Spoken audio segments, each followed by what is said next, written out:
I would try to save money on employees, and that's the dumbest thing you can do. Hire the absolute best people you can find, and get out of their way. Give them direction, train them, look for passion and work ethic before technical skills every time.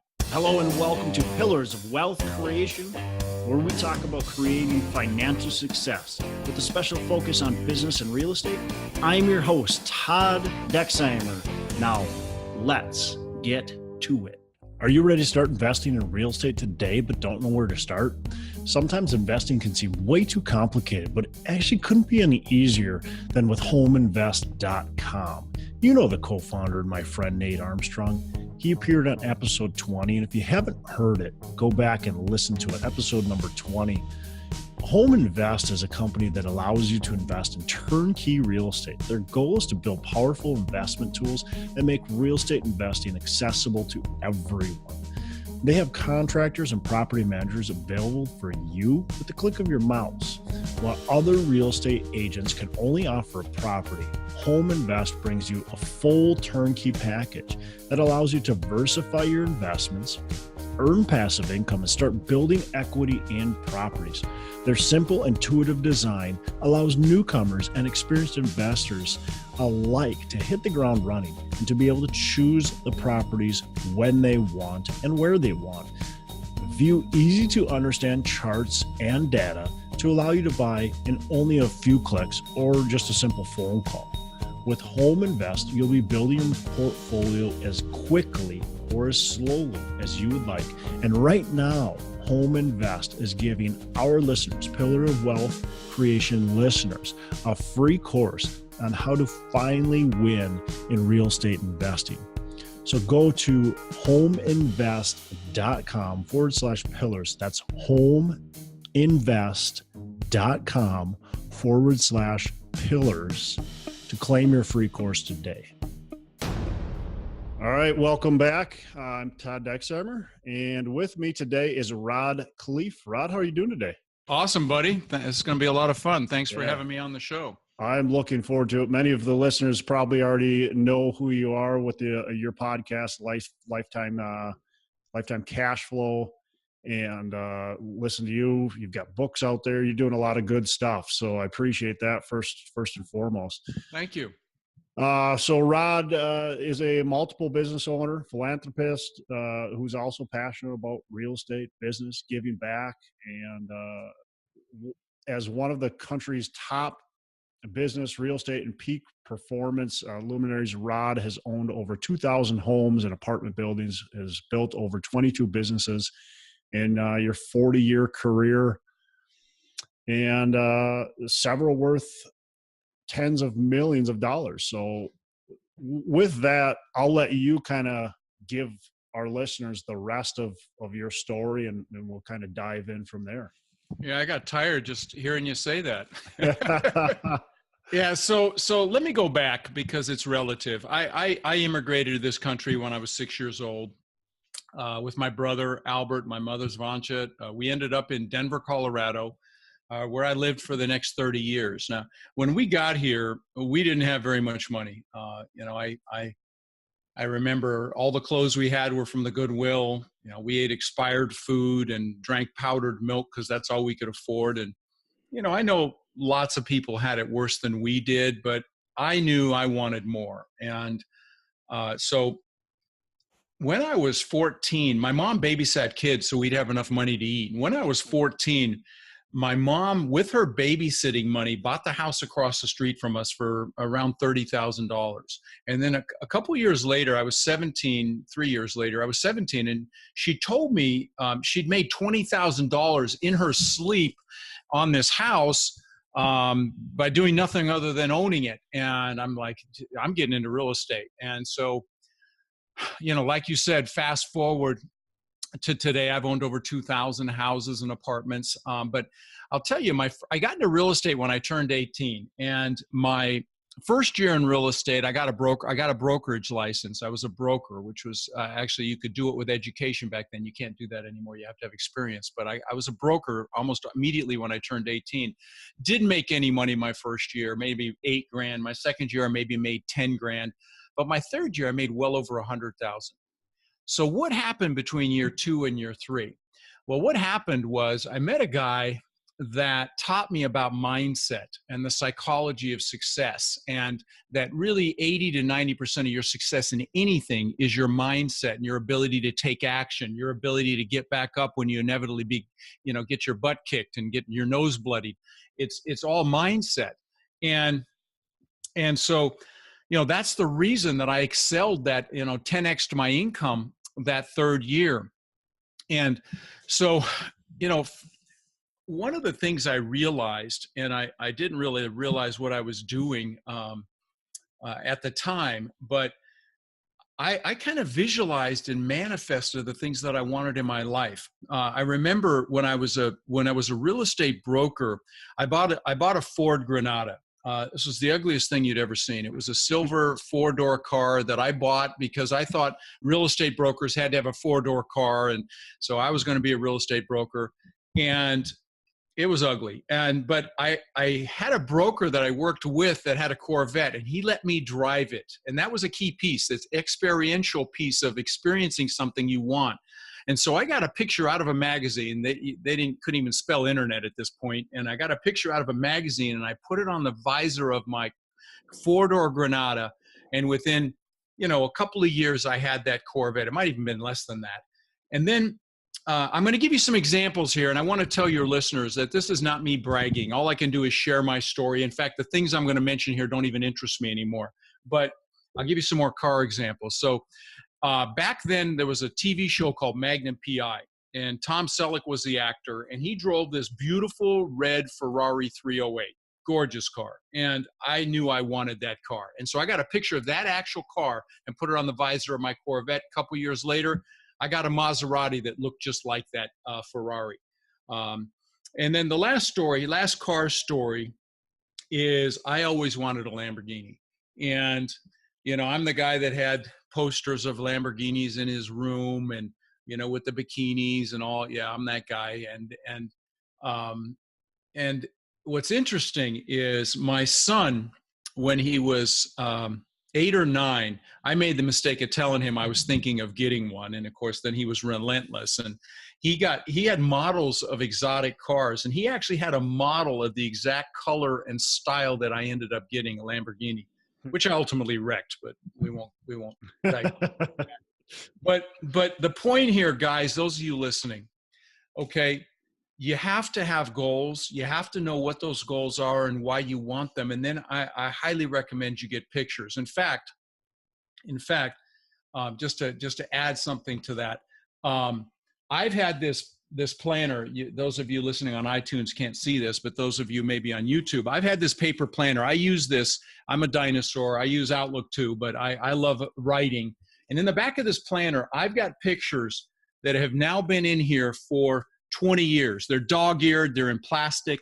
The first few pictures are my gratitude pictures because everything starts from a place of gratitude. Then I've got, the houses that I've wanted that I got. Okay. You can't see, hang on. The houses, then, the watches, things that, like I said, don't even matter to me anymore. I've got a couple $100,000 worth of watches, the Lamborghini before I ever got it, Rolls Royce, all this stuff that I got because I had pictures. So don't underestimate the power of visualizing what it is you want. But if you let me digress for a minute, let me share a goal setting strategy, Todd, if you'd like. I mean, yeah, absolutely. It'll add value. Okay. So this is something I teach my coaching clients, and I talk about it in my book as well. By the way, I've got a free book. If you guys are interested in multifamily investing, it's 200 pages. I'll give it to your listeners for free, Todd. Awesome. Happy to do that. Just text my name, Rod, to 41411. It's not fluffy. It's like a textbook for this real estate business, and I know you'll get a ton of value from it. And it even comes with a companion course that kind of goes along with the book online. So you really get a lot of value. I'm all about giving value. So, but back to the goal setting. And the reason I mentioned it is I do have a section in here about that as well. But I take my students through this process, and if you're listening and you haven't done your goals within the last 6 months, I highly recommend you do what I'm about to share with you. It's only going to take me a few minutes, but It's very, very powerful exercise. What you do is you pick a time when you have a ton of energy, and you just carve out an hour for this without distraction. And so you don't do it after a meal. You do it. Your energy is critical for this. So you sit down and you write down everything you could ever want in life. Okay, you write down the big things. You write down the little things, the stuff, the cars, the boats, the planes, the jet skis, the motorcycles, all the stuff, the watches, whatever it is that juices you. And take the lid off your brain. Okay, there's something in your brain called the reticular activating system, and it's that filter that filters out all the thousands of things that are coming at you all the time, and directs you where it thinks you need to focus. For example, when you first buy a car, you never really notice them, and then when you buy it, you see them everywhere, and they were there before. Okay, it's just that's your reticular activating system, and it works. Okay, so just the physical act of writing it down starts the process.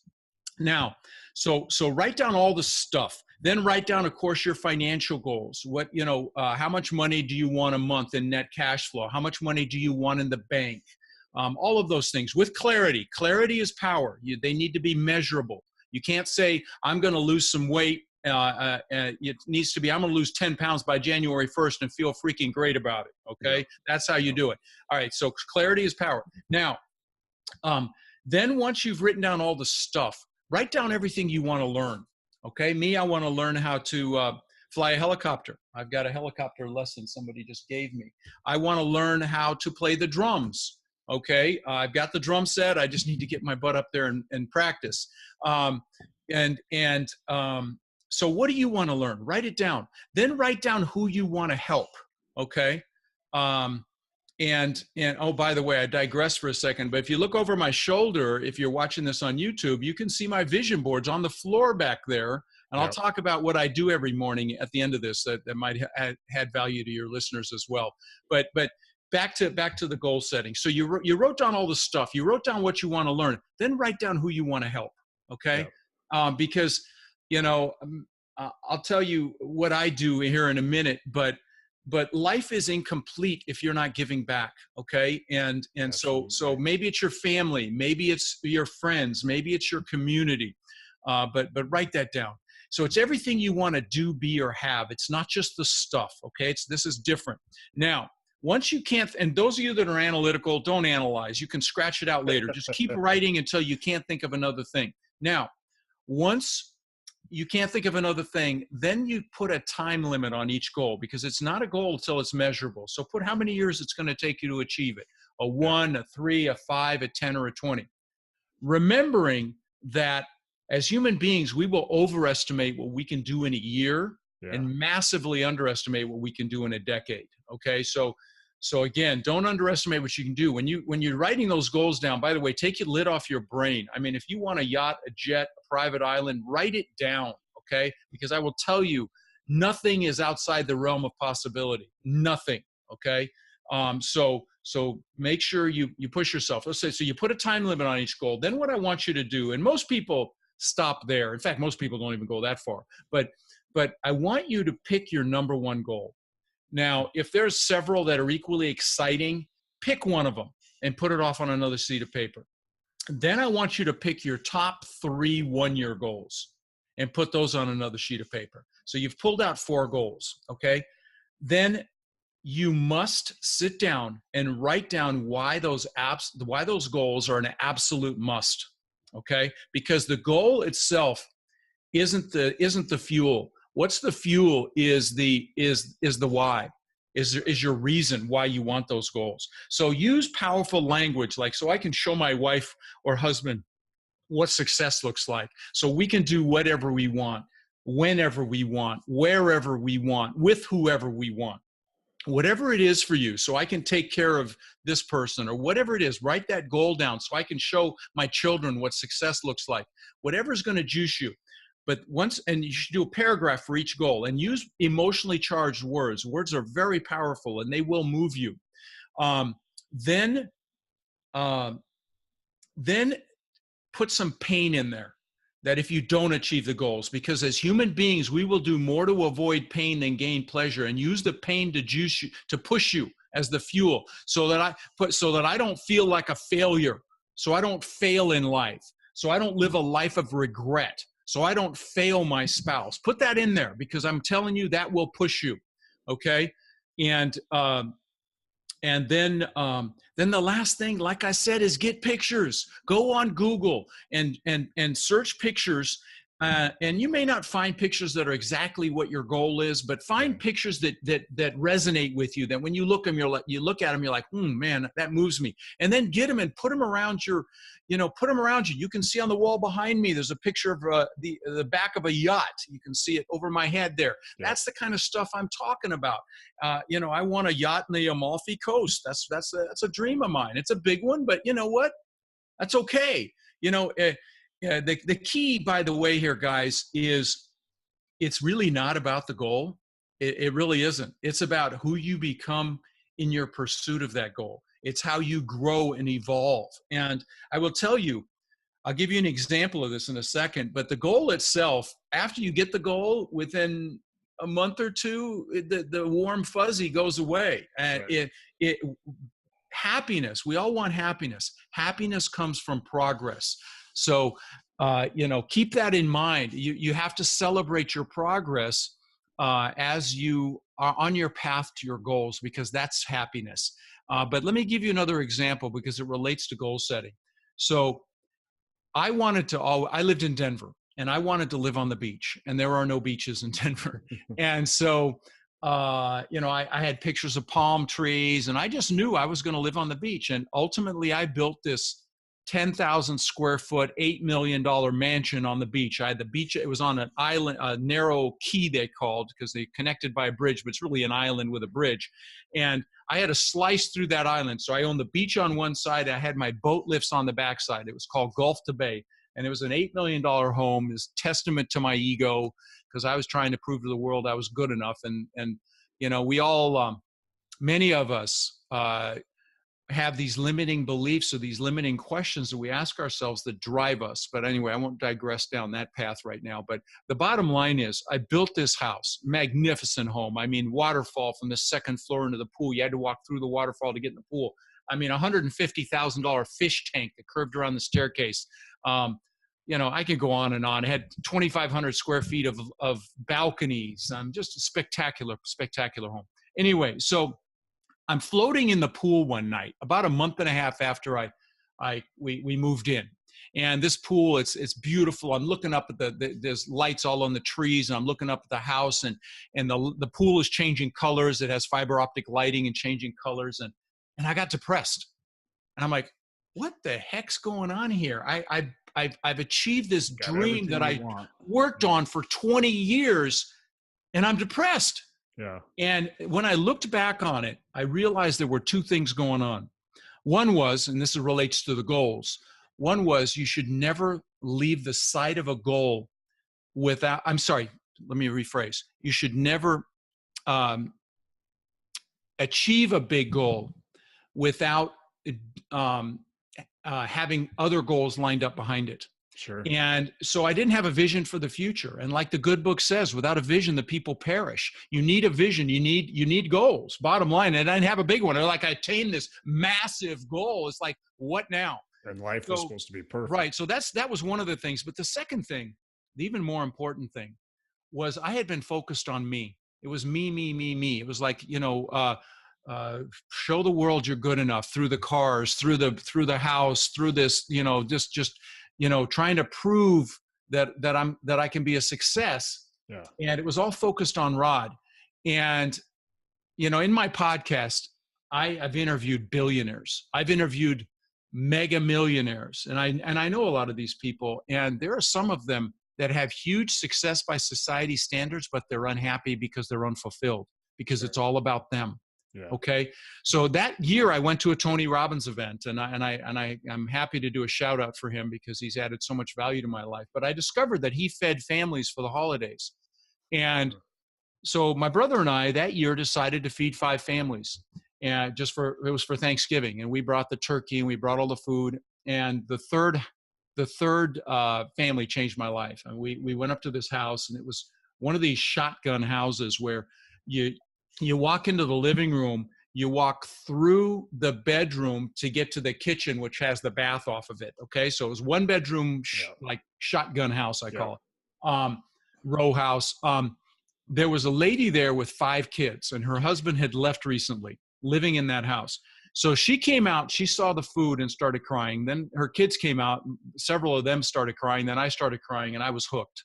And I will tell you, in the last 18 years, I'm blessed to say we've fed 60,000 children for the holidays. My foundation, it's the Tiny Hands Foundation.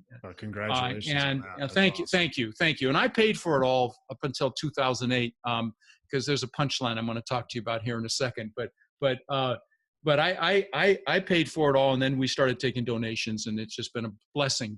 But so 60,000 kids, we've done tens of thousands of backpacks filled with school supplies. In fact, we're doing that in August here in Sarasota, 1,500 backpacks. We've done thousands of teddy bears to the local police departments for officers to keep in their cars when they encounter a child that's been traumatized. In fact, it was kind of cool. It was on the news a couple months ago here in Sarasota. They found this child walking around. They didn't know where his parents were. And they found the parents within a couple hours. But they had a picture of the child. He was holding one of our bears. So it really validated what we were doing. That's the first time I've seen that. So I like sharing that. But the point in the story here, guys, is I know if you're listening to Todd, you want success, you want financial success, whatever your definition of that is. And I'm here to tell you that success without fulfillment is empty. It's not real success. You need to be given back. You don't have to do anything as grandiose as I just described. I don't care if you buy the person behind you a cup of coffee at Starbucks, pay for somebody's toll, help an old person, help a child, whatever it is, incorporate that into your life now. Otherwise, your life's not worth living. I'm just here to share it with you, buddy. It adds a richness that you can't get from anything else. And so, and I would say, don't wait until you have success. No, that's exactly doing it. So many people think, oh, I'll get the success, and then I'll have the money and I'll have the time, and then I'll give back. Or they'll think, I'll be happy when I have the success. Mm-hmm. And I'm here to tell you, instead of achieving to be happy, happily achieve. You'll get much further faster. Yeah.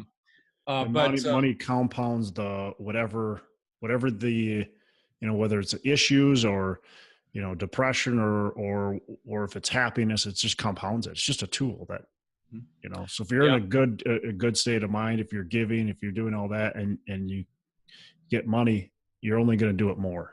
That's right. No, anything you give, you get back tenfold. You give love, you get love back. You give happiness, you get happy. You give a smile, you get it back. You give money, you get it back. I'm just telling you, times 10. It's just a universal law.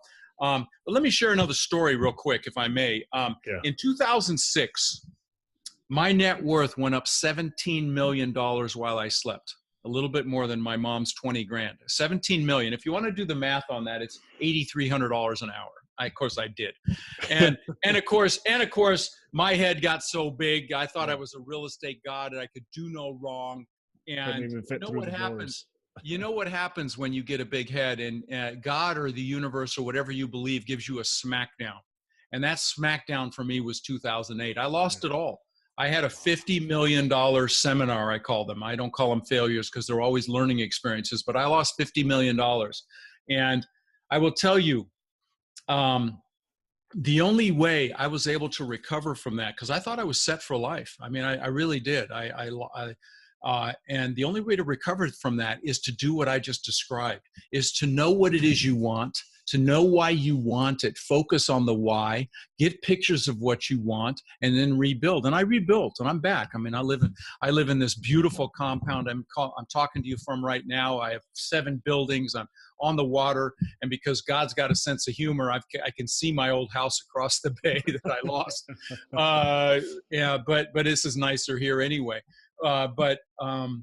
So again, those of you listening that maybe haven't taken action yet, maybe you're caught in analysis paralysis, you want more, you and your family deserve more. I'm going to say, figure out what it is you want and why you want it, and push through the fear, push through the limiting beliefs. Just realize that massive action mitigates fear. And if you're comfortable, I have a sign on my wall here right now that says comfort kills. I'm looking at it. I've also got, grind now, play later. But comfort does kill, because if you're not growing, you're dying. So the magnificent life you want, my friend, is on the other side of comfort. So push through it, and you'll have that life. That's what it takes. So Rod, what were the mistakes that you made that allowed you to lose that kind of money? Because we all know the economy tanked and blah blah Sure. blah, but that's No, not. I'll drill down. Why. I'll drill down for you. I was focused on the value of my real estate instead of the cash flow. And so I had 800 houses and multiple apartment complexes, but they were 2 hours north of me and 2 hours south of me and everywhere in between.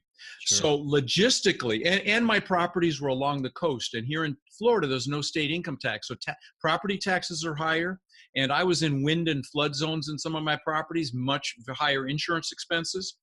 So, and then to give you an example, and the reason that I started my podcast, and we're blessed, we've hit 3.5 million downloads. I've been number one in the real estate space for over 2 years. It's such a blessing. But the reason I started it was because what was astounding to me is I couldn't hold my houses together, but my multifamily was doing just fine through the crash. And the reason I couldn't hold my houses together, let me explain. Let's say you've got a 20-unit apartment complex. All of your HVAC is going to be the same. Your appliances are going to be the same. The plumbing is going to be the same. So if you've got a maintenance issue at that property, you're going to send a maintenance guy. You can stockpile the parts, put them in a closet, and that guy can likely fix that issue there within an hour, okay? Now, if you've got the same issue at a house and it's an hour away, maintenance guy drives to the house and drives back. There's 2 hours of the day. He sees what's wrong, because there's no way to tell when a tenant tells you what's wrong. You've got to go and see it. Yeah. And then he's got to find a Lowe's or Home Depot, go there, get parts, come back, work on it, probably very often has to go back for a second trip for parts. What would take an hour, 30 minutes to an hour in an apartment complex takes all day at a house. Okay, the way I was logistically set up. Now, if all your houses are within 10 minutes of each other, then that's different. But I was spread out, okay? And I thought 80 million baby boomers getting old and getting cold were going to keep Florida recession-proof. That was my line. That's what I told friends and family. 80 million baby boomers getting old and getting cold. Well, Florida was ground zero for the crash, okay? I was at a 30% loan to value in 2007. I only owed 30 cents on every dollar. Wow. I went upside down in 2009. I was upside. That's how far it crashed. It went down more than 70% on my portfolio. That, coupled with the high turnover, coupled with the repairs, you multiply that one day to do a repair times 800 houses. And I was in the low end of the spectrum. I had C- properties. Okay. They weren't ghetto, but they were, real C- properties. Yeah. So lots of turnover, rougher tenants, maintenance, more maintenance issues, harder on the property. It just didn't work. And then, because my dumbass cross-collateralized the apartments with the houses, it was all gone. It just, yeah. So listen, it's all good. If it hadn't happened, I wouldn't have met my amazing, beautiful wife. Yeah. I wouldn't be in this compound that I'm in right now, which is it's like a park. It's like Zen. Every time I go outside, it's so spectacular. And I wouldn't have started the podcast. I wouldn't have, incredible coaching students. And I do sold out live events. By the way, I've got a live event coming in Chicago, August 24th, 25th, 26th, and tickets are stupidly reasonable. So, and it's just me training for 3 days. So, if you want to learn this business, come see me. I don't know when you're going to air this episode, but if it's not August, it'll be right before that. Oh, okay. All right. Fantastic. Fantastic. Yeah. If you're listening, you're interested, just go to multifamilybootcamp.com and it'll be I promise you'll be glad you came. 3 days of me, no outside speakers trying to sell stuff. It's just, I'm about adding value. But hey, I want to interrupt this episode real quick to talk to you about Nate Armstrong, our sponsor, Nate Armstrong. He's with homeinvest.com, and you want to get to know Nate. So go to homeinvest.com and just connect with Nate, talk to him.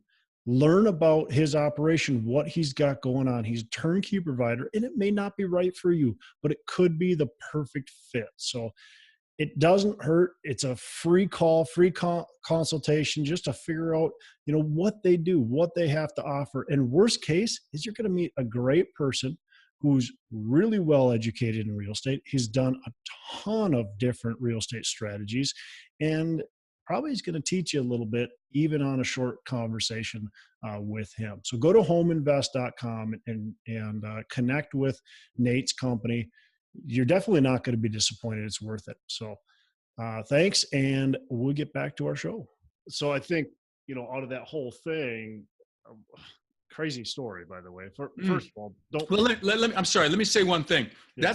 That's why my subtitle on the book is "The New Rules of Real Estate Investing," because the new rules are forget value. Yeah. Value's out the window. I get coaching students that call me and say, "Hey, I can buy this property for, $1 million, and it appraised for 2.5 4 years ago," and I'm like, I don't care. What's the NOI? What's the net income? What's your debt service coverage ratio? What are the numbers? Because that's all cash flow numbers. That's all that matters. The new rules is focus on cash flow, not value.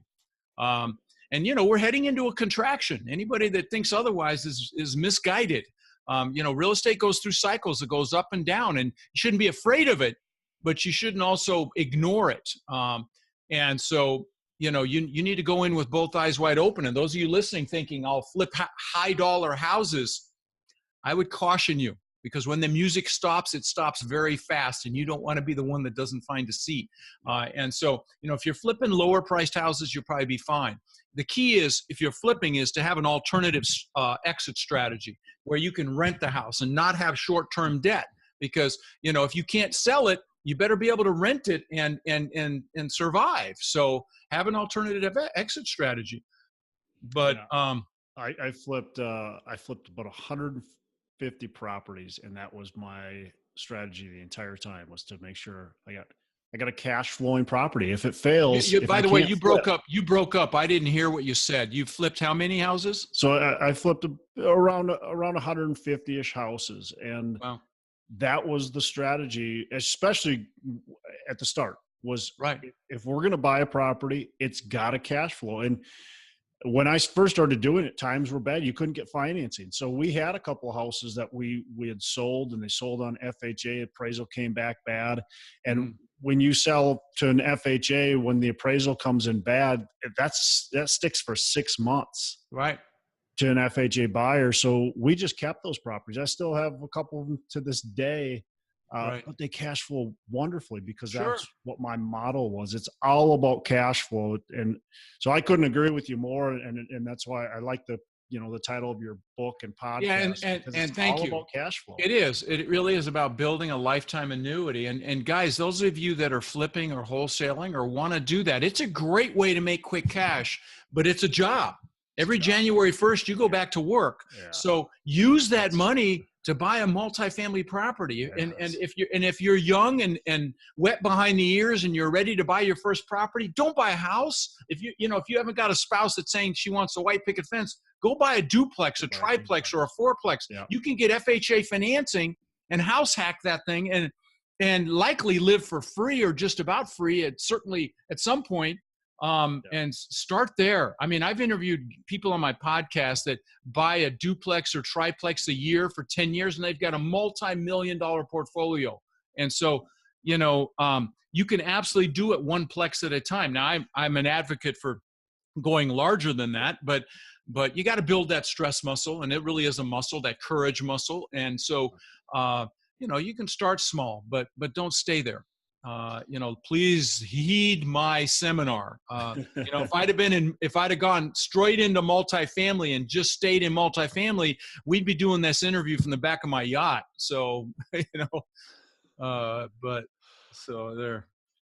So what, give me like three keys, to create and run a business successfully. You've had 22 businesses, I think I read. Sure. Well, the number one, the absolute number one is do something you're going to enjoy, because your passion will be infectious. Okay. And the only way you're going to inspire people to come work with you and live your mission is for you to feel like it's a mission. Okay. And the only way you're going to influence potential investors, lenders, things like that is for you to be passionate about it. Okay. So that's number one. And if you don't love it, even if you're listening to this show and you're thinking real estate, but you're really not sure you're going to like it, by God, you better associate pleasure with it. Okay. And learn to love it, because otherwise don't do it. Do something else, because life is just too short. And you won't be a huge success if you don't love it. So that's number one. Number two is realize that every business is really just a couple of things. Okay. First of all, it's marketing and innovation to be sustainable. Okay. You have to innovate and you have to market. You've got to be good at those two things. But every business is really just people and systems. So you've got to be great at setting up systems. Otherwise, it's a job. Okay. Otherwise, you're self-employed. Like Kiyosaki says, his definition of a business is something you can walk away from for a year and come back and have it making more money than when you left. And I think that's a tiny bit naive, because you really do have to keep eyes on it, but you don't have to work it. Okay. Yeah. Like I've got a litigation support company right now that I'm the CEO, but I've got a C-level suite that manages it. So, I spend very little time on it at all because the systems are so tight. And so, what I'm going to say to you, you'd be naive to just leave. Ignore. Yeah. Just ignore it it completely. And I will tell you, I've gotten seminars when I've done that. Yes. Okay. So people realize when you're ignoring it. Sure. And they start to take advantage of it. And you have to trust but verify. Yeah. The key is verify. You got to do the verification process. They have to know every so often, they get a call or an email and say, what about this? And they, he is watching this. Yes. You've got to do that.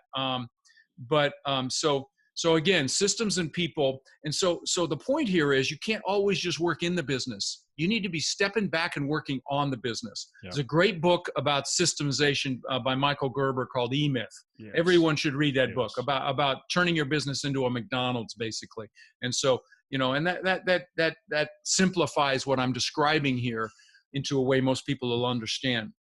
Third thing is realize that, and I learned, it took me decades to learn this. I would try to save money on employees, and that's the dumbest thing you can do. Hire the absolute best people you can find, and get out of their way. Give them direction, train them, look for passion and work ethic before technical skills every time. Don't focus on somebody that knows how to do what it is you need to do. Focus on the person that's passionate and excited and got the work ethic. You can teach the technical skills. Like I said, 80 to 90% of your success in anything is your psychology and your mindset, and that goes for your employees as well. Okay, so that's my third piece. And those are high level, but hopefully that added some value. Yeah. You don't want to hire Eeyore in your business, even though he's maybe good at computers. He's going to make you miserable. Yeah.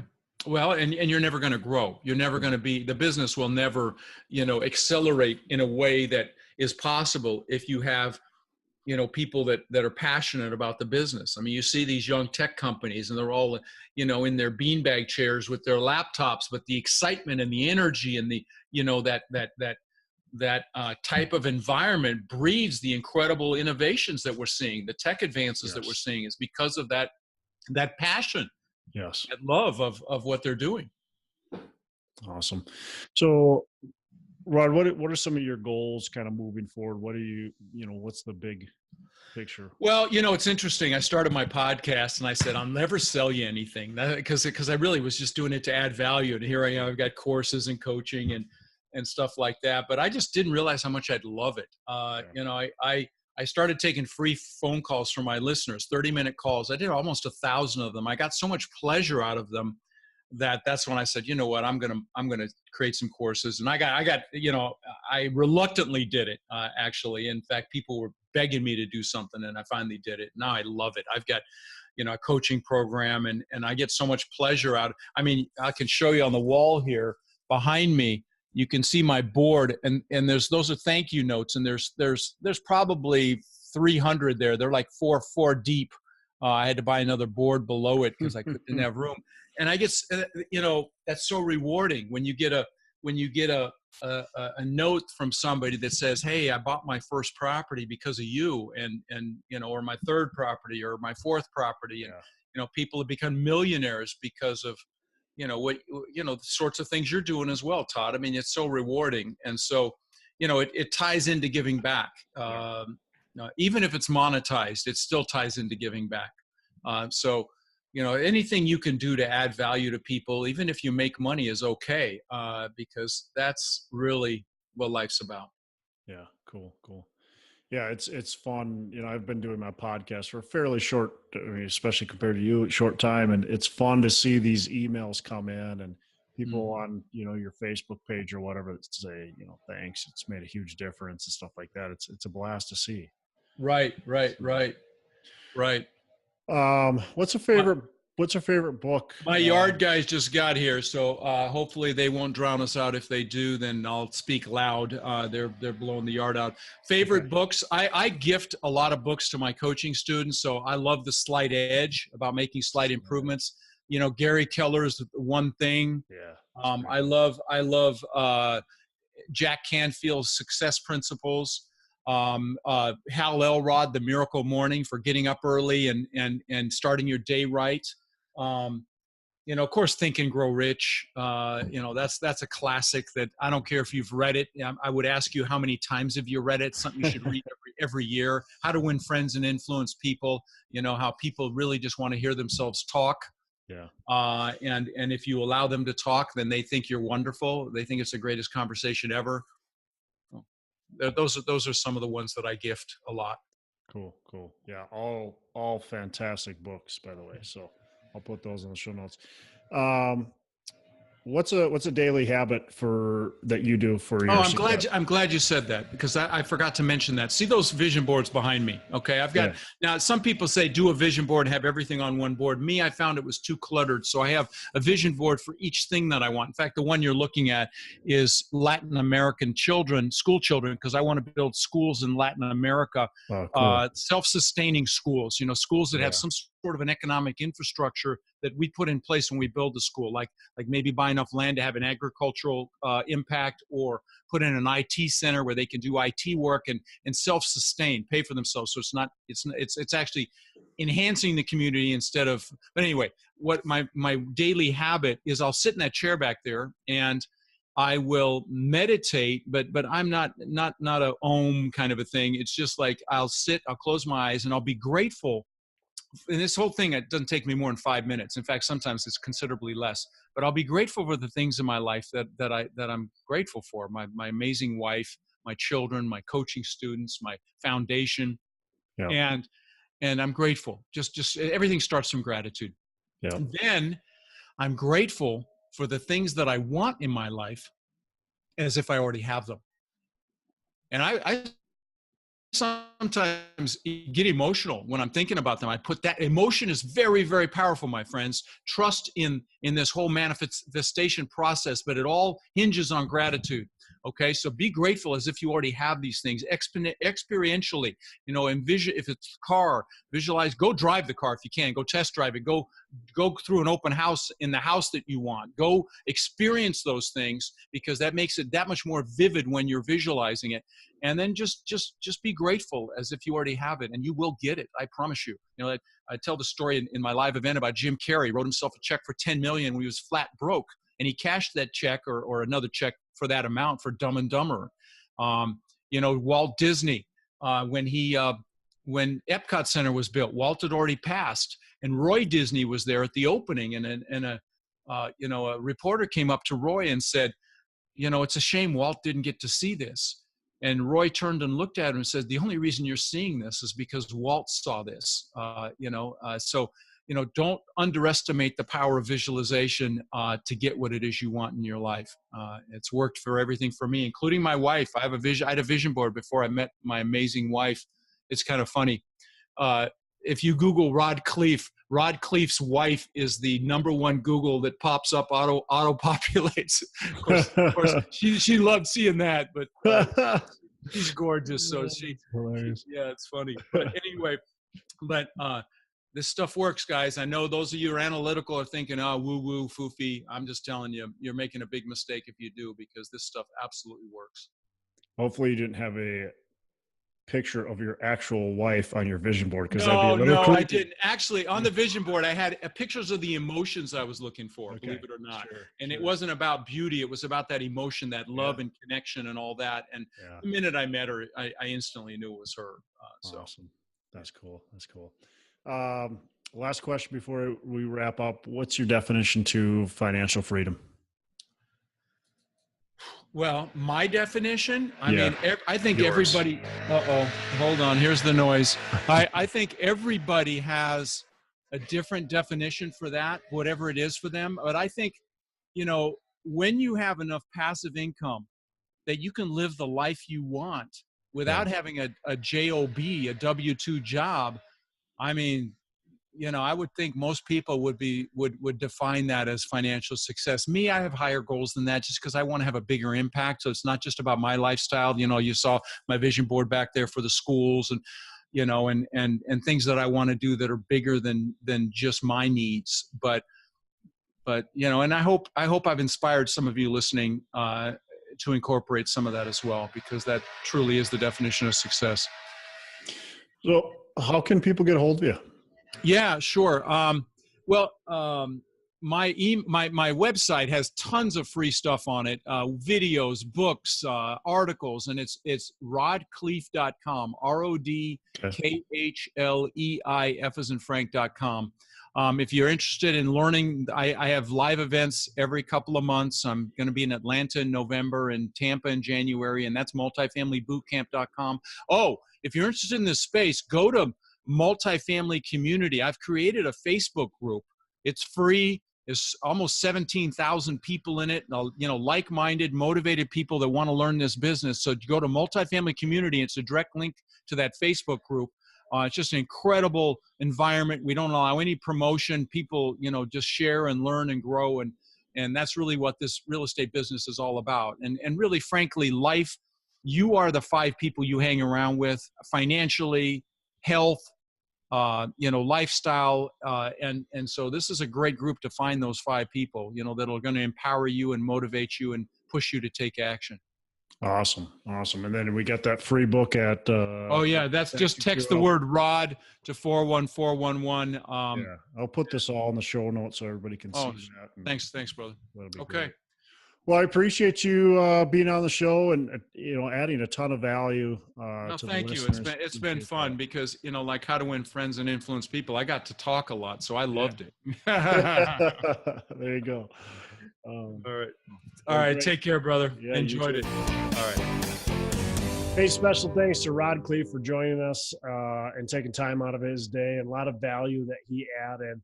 A little bit different of an episode. We a lot of times talk about more about strategies of building your business, of course, specifically catered towards real estate, but really any business. And while Rod did that, he also talked to us a lot about kind of the mindset and how do you set yourself up right. He talked about 80% of it being your mindset, where the other 20% is the mechanics. So very little about mechanics and the rest about mindset and making sure you have that right. So he also talked about visualizing what you want. So writing it down, everything you want in life, you know, making sure it's measurable, who you want to help. And he went through the whole list, start to finish. And I think everybody should do the exercise that he talked about and really visually thinking and seeing what you're creating, I think is really, really important. And then the other, you know, thing he talked about is doing something you'll enjoy, making sure that you're going to enjoy what you're doing. You're going to have value from that and satisfaction from what you're doing. And the last thing is on the business side, he said, you know, every business is about marketing, innovation, and systems. And you're going to create a valuable business if you can focus on those things. So Check out Rod, rodkhleif.com. He's got the multifamily boot camp coming up.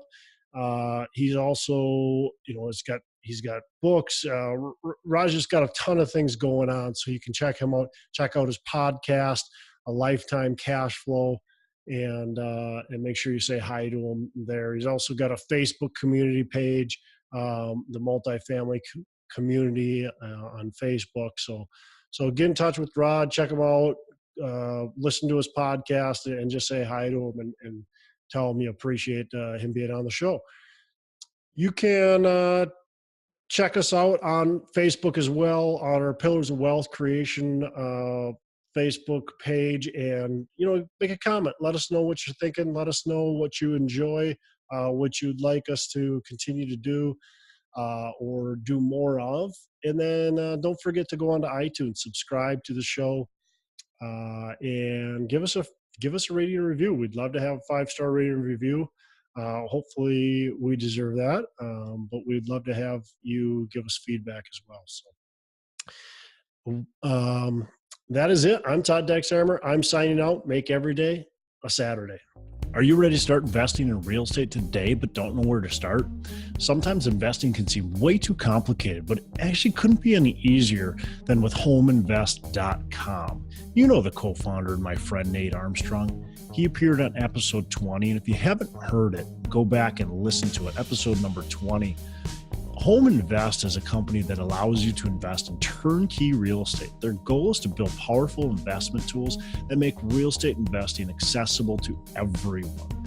They have contractors and property managers available for you with the click of your mouse.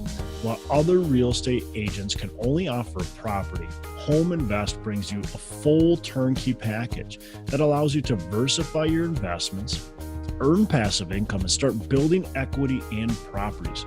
Their simple, intuitive design allows newcomers and experienced investors alike to hit the ground running and to be able to choose the properties when they want and where they want. View easy to understand charts and data to allow you to buy in only a few clicks or just a simple phone call. With Home Invest, you'll be building your portfolio as quickly or as slowly as you would like. And right now, Home Invest is giving our listeners, Pillar of Wealth Creation listeners, a free course on how to finally win in real estate investing. So go to homeinvest.com/pillars. That's homeinvest.com/pillars to claim your free course today.